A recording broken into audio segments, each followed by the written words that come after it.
Hello, and welcome back to the Seeker's Reset. Just checking the lighting in my studio here. My name is Robert, and I am broadcasting from a very uncomfortable situation here at my childhood home. Yeah, it's really a mess. Let me close this closet door behind me. This is the room that I slept in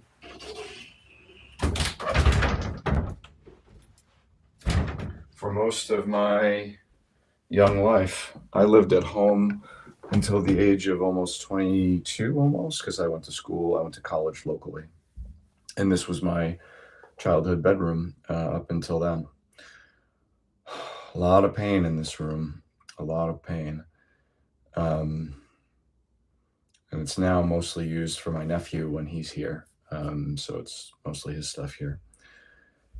But anyway, with that kind of tangential intro out of the way, the topic for this episode is spiritual rock bottom, when nothing works anymore. And this is my second recording of this. You can watch the other one and labeled outtake.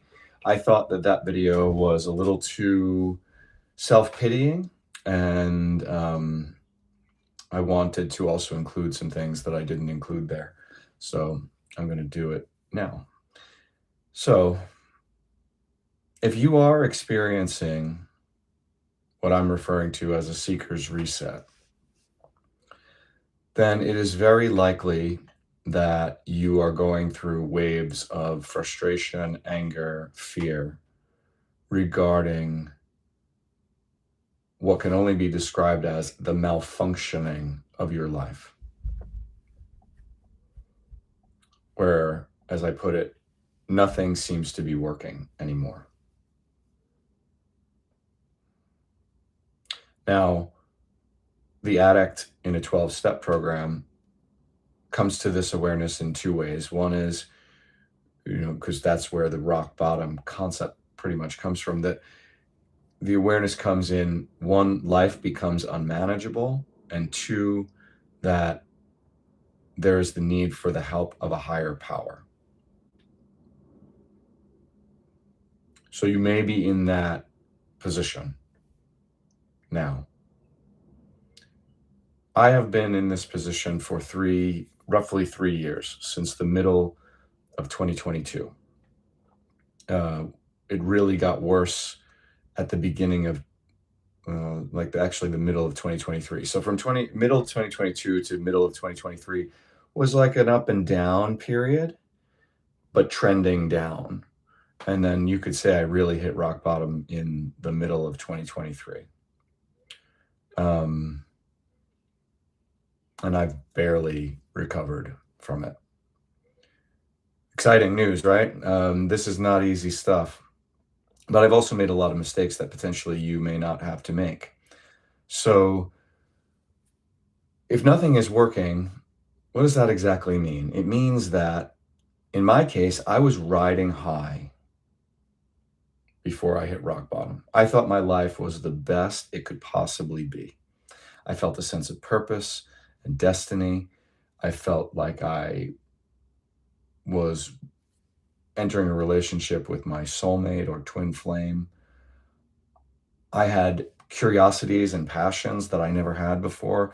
Synchronicities and signs and symbols were just like constantly pointing towards good.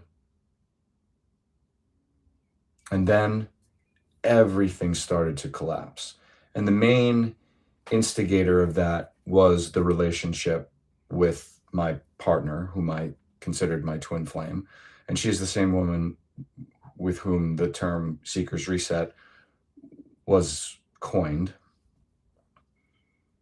When that relationship began unraveling, it just completely destroyed me, ripped me apart, exposed all of these things that I had never wanted to look at in my life. Not necessarily things that I had never had an inkling of, but things that I had imagined were gone or that I had really strived to avoid.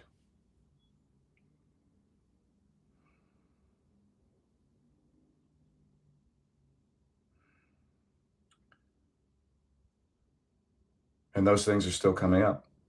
I've barely even dealt with them to this point, at this point.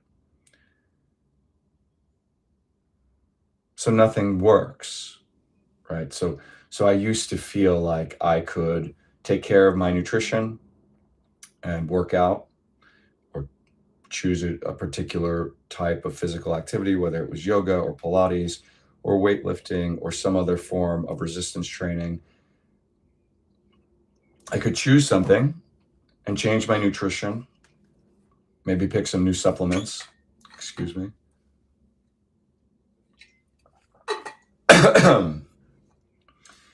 And I'd get better. I'd feel better. That's not really helping this time around. Tried many things over the last few years and had very little relief. I would have a list of practitioners. I called them my team. And I would go see them and I would think, oh, they can get me back in shape. It will only take 3 weeks, a month, maybe at most 2 months. Didn't work this time. Some relief, but no permanent, lasting change. Not that it was ever permanent before. Money. Although I've worried about money my entire life,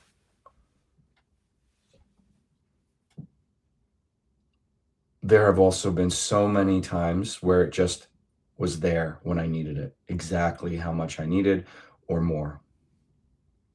And this time, not the same. Like, I'm okay. I'm managing, but I've racked up a significant amount of debt. And you could say the credit was there when I needed it. But overall, my financial position has gotten worse and worse and worse. And I have not felt like there have been opportunities available that in the past were available. Now that can change it. Any of these things can change at any moment. But I'm telling you, there's something different that happens when you are engaged in a process of transformation, even if you are only moderately sincere about it. There's something different that happens when you are engaged in a soul-based process of transformation, where things really don't work the way that you used to, and where all the signs and signals that you used to, and synchronicities you're used to either no longer come or they don't seem to mean the same thing. And so it's like the entire reality that you're used to, the entire system of cause and effect and law of attraction and manifestation, it's just like upended.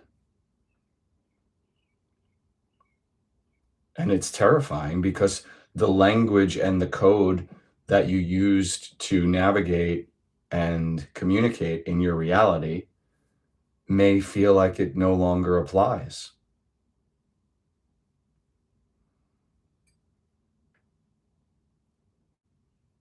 That's scary. You may feel abandoned by God. I did. I do.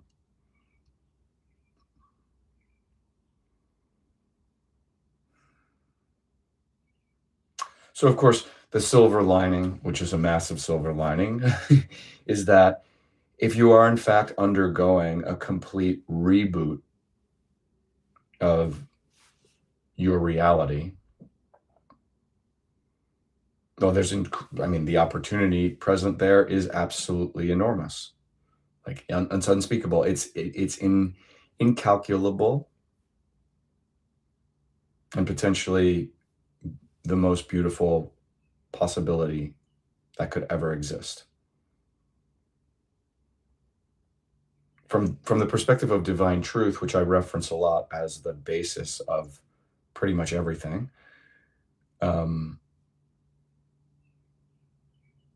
we're talking here about facing truth and coming out of falseness.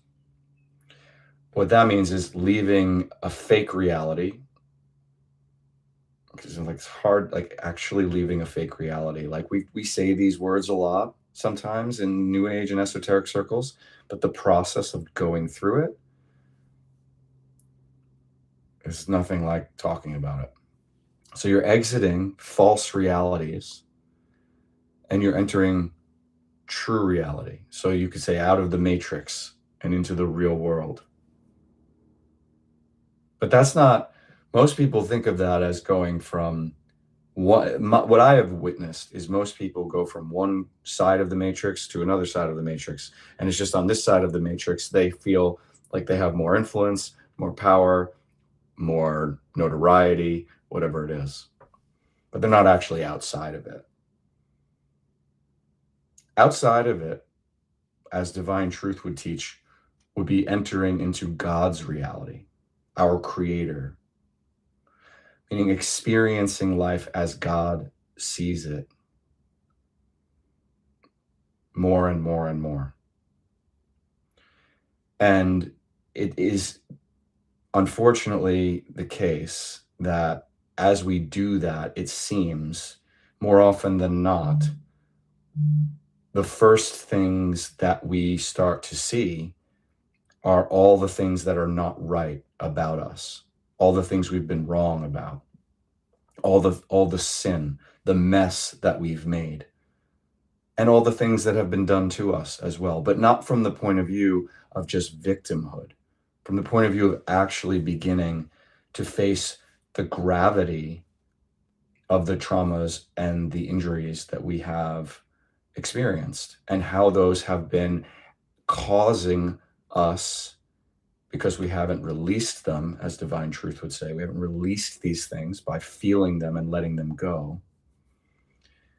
So they cause us to commit all of these sins, to live in a state of sin, missing the mark of love and truth all the time,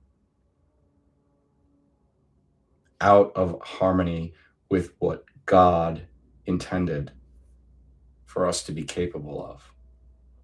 And of course, we have free will, so God intended that we could miss the mark, but it wasn't what he wanted, supposedly. I'm speaking now as if I know. I have a very, very minimal relationship with God, if any. I used to think that I also had a relationship with God for some period of time, although I was an atheist for much of my life. But I've always been the atheist in the foxhole who still prays. And so throughout my life, even though I was an atheist, I still found myself praying. Not saying prayers in the traditional sense, but beseeching something outside of myself. And only recently, as I found divine truth, have I started to realize that I probably have been praying not to God, or very little. And in fact, a whole different rabbit hole to go into with what I'm talking about here, where things stop working, is a transition. This is divine truth again, a transition from praying to spirits who are helping you get what you want, as opposed to praying to God, who only gives you what you need, essentially. And I think that's exactly what I'm experiencing. I'm getting what I need, but not what I want. So I'm barely getting enough to get by. I'm barely getting this little opportunity here and there, and they're not really the opportunities that I want.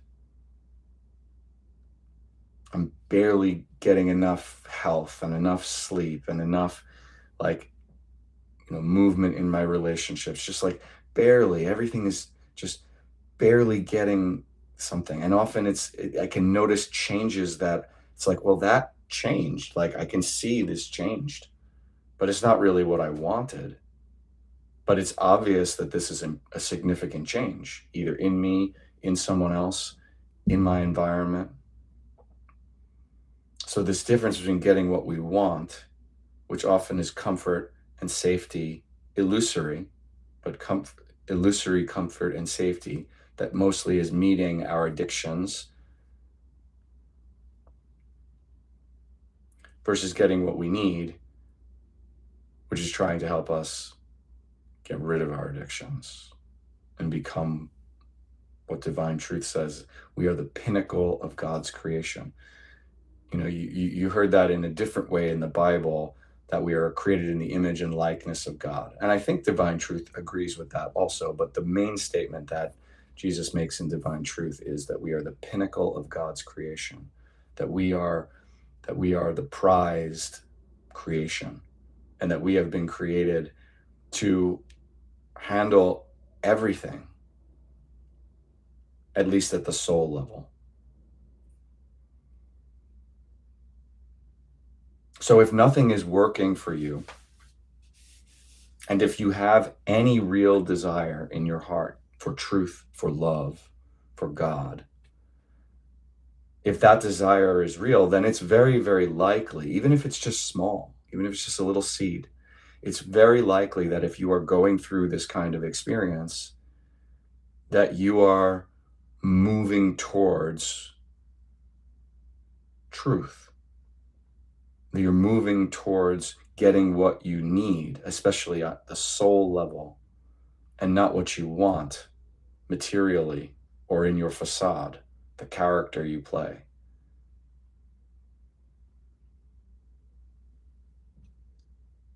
So if everything isn't working, it's probably a good sign. If everything hurts, it's probably a good sign. It means that on some level, if we're experiencing that, it means we're opening ourselves to the truth. We're opening ourselves to love. And if you have been a seeker in any way, I said this in one of the earlier videos, probably the most redeeming quality of a seeker, the most positive attribute of a seeker is an insistence and an awareness that things are not right. Now, there are many motivations that are selfish that drive us as well. And we have to start to see those. But on some level, we as seekers know that something isn't right. And the more that we desire to know the truth of that, the more that we will eventually wind up in a position like I'm describing, which is being given the opportunity to step into a truer reality, to step out of the matrix in that respect.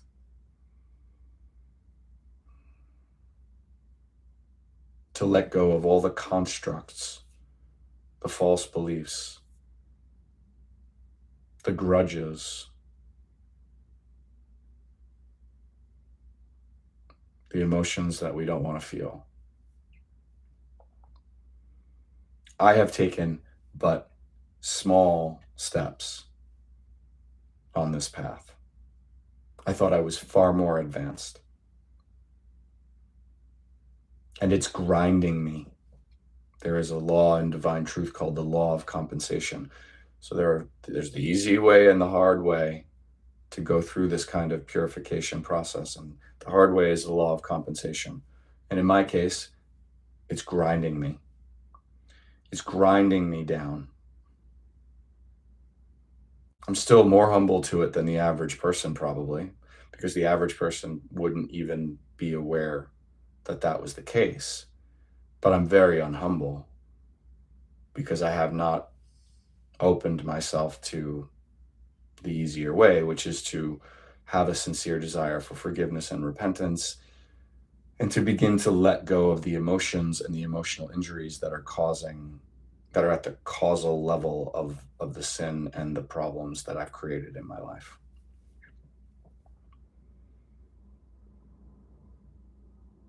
So I haven't even used the term spiritual rock bottom much in this video, but in essence, that's what this is. It's a rock bottom. It's you reach the point where you are aware that something is wrong, that you have to change,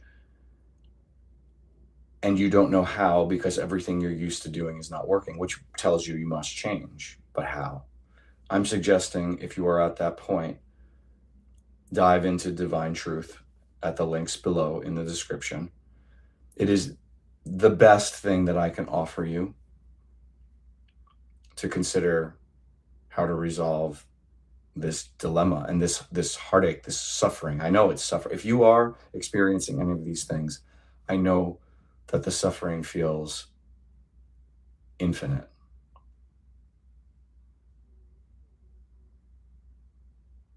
So I encourage you to look into divine truth. There are other resources that might be useful, but as far as truth is concerned, which ultimately will set us free, I believe that divine truth holds the answers. So have a look at that. And I mean, my opinion matters quite little because I have not gone through this process very much, but I'm sharing so that I can link you towards what I think will help you. And I know in my mind, although not yet in my heart, that this is a better position to be in than a state of complete and utter denial. It is better to go through this, no matter how hard it is, than it is to be in total denial.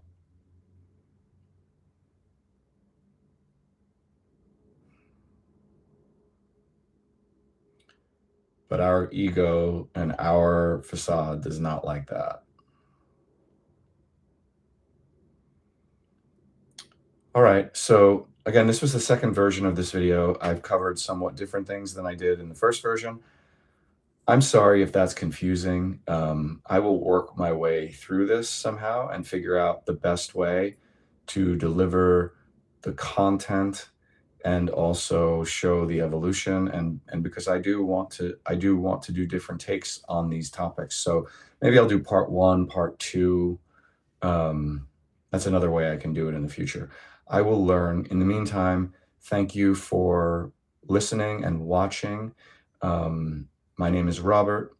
This is The Seeker's Reset. Godspeed.